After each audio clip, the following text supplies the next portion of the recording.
avoid the looming fiscal cliff. They're looking to find common ground after weeks of gridlock. At issue, avoiding middle-class tax increases and steep spending cuts. Talks between Senators Harry Reid and Mitch McConnell are said to be happening today. Senators could vote on a plan as early as tomorrow. President Obama talked about the discussions during today's weekly radio address. You meet your deadlines. You meet your responsibilities every single day. The folks you sent here to serve should do the same. At issue are middle-class tax increases and deep spending cuts. The deadline for avoiding that fiscal cliff is Monday. And members of the House are expected in D.C. tomorrow. Right now, though, we're joined on the phone by U.S. Representative Adam Kinzinger. Good morning, Adam. Hey, Marissa. Good morning. How are you? Good. So Congress has an 11% approval rating right now. Many people want to know what leaders are doing, in particular you and your Illinois counterparts in Washington, if we're so close to a deal right now and there is no deal.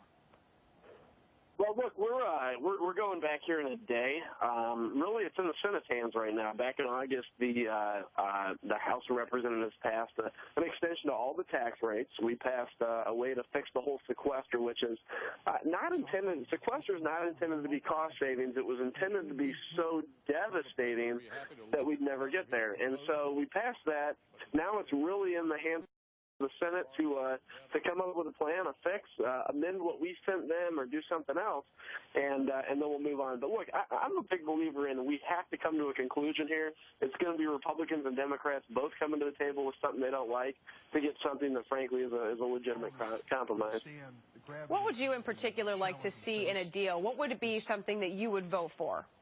Well, look, what I'd like to see is no increases of taxes on anybody. But I understand that, the president won his reelection, and understanding that we still have a split government, there's going to have to be compromise. So we put revenue on the table. We did it the day after the election. And so, look, I'm willing to talk about revenue. I don't believe in increasing taxes. However, I understand that he won. But we do have to have spending cuts because we have a spending problem in this country. We don't have a tax problem. There's no problem with the fact that we don't have enough taxes. It's mostly that we're spending too much of the country. So I think if you can find a balance there, I'm willing to vote for it. It's not always the easiest thing to do, but we weren't sent to Washington to do the easy thing. We were sent to Washington to lead and do the right thing for the future of our country.